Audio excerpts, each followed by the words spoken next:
Napoleon Bonaparte, a name that has become legendary. The name echoed across Europe, synonymous with victory and military genius.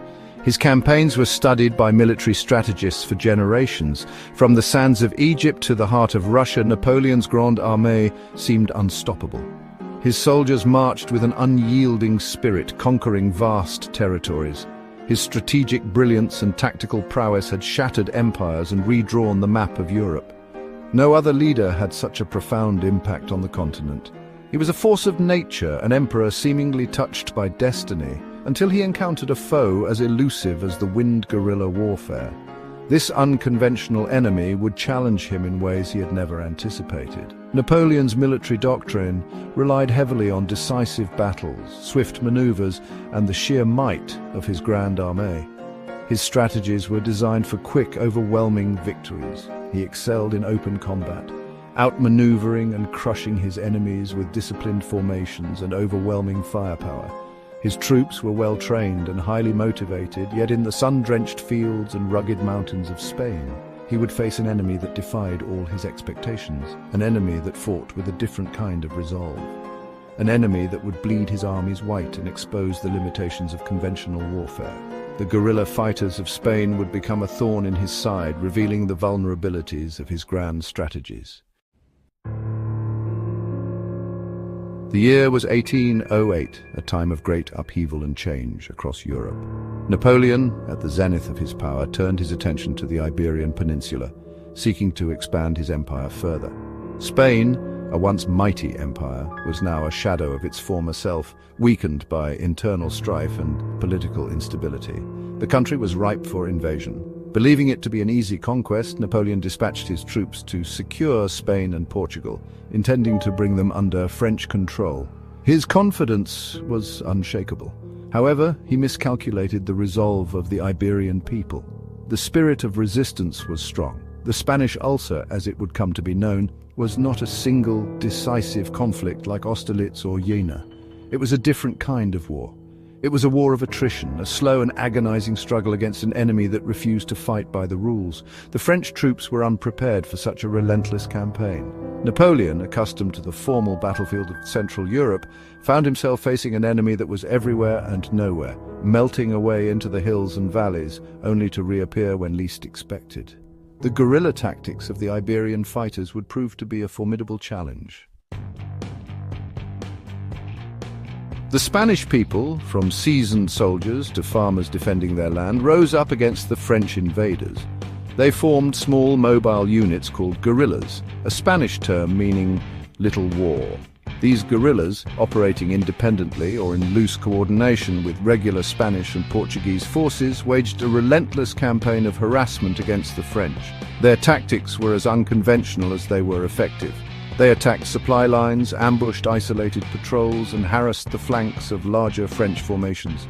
They exploited the terrain to their advantage, using the rugged mountains and dense forests as cover from which to launch their attacks. The guerrillas, intimately familiar with the land, were able to disappear into the landscape after each engagement, leaving the French to stumble blindly in pursuit.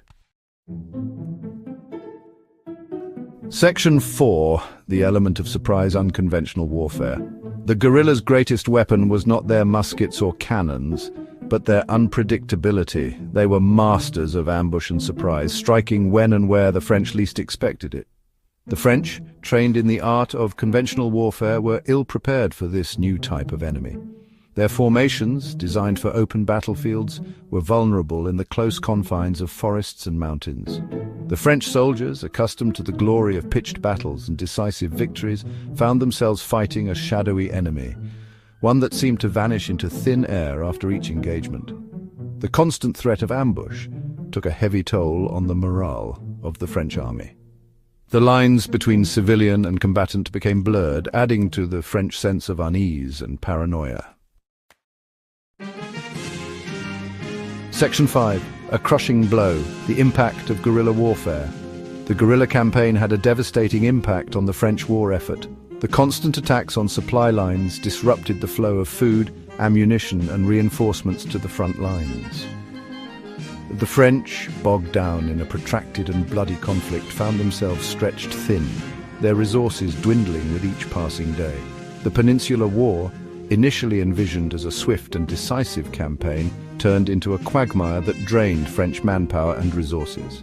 It became a bleeding ulcer for Napoleon, tying down hundreds of thousands of his troops and diverting his attention from other fronts.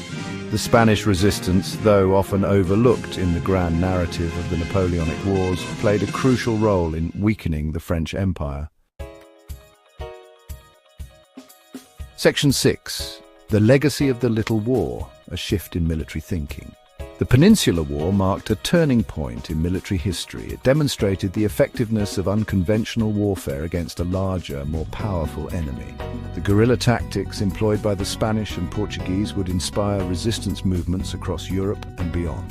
The lessons learned in Spain would resonate for centuries to come, influencing military strategists and revolutionaries alike. From the American Revolution to the Vietnam War, the principles of guerrilla warfare, mobility, surprise, and the support of the local population would prove to be a potent force against conventional armies. Section 7. Conclusion: a David and Goliath story. The story of the Peninsular War is a David and Goliath story, a narrative that has echoed through the annals of history. It stands as a resilience and the effectiveness of unconventional tactics against a seemingly invincible foe. Napoleon, the master of the battlefield, was humbled by an enemy he could not defeat, an enemy that fought with.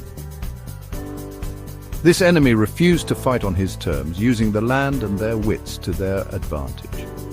The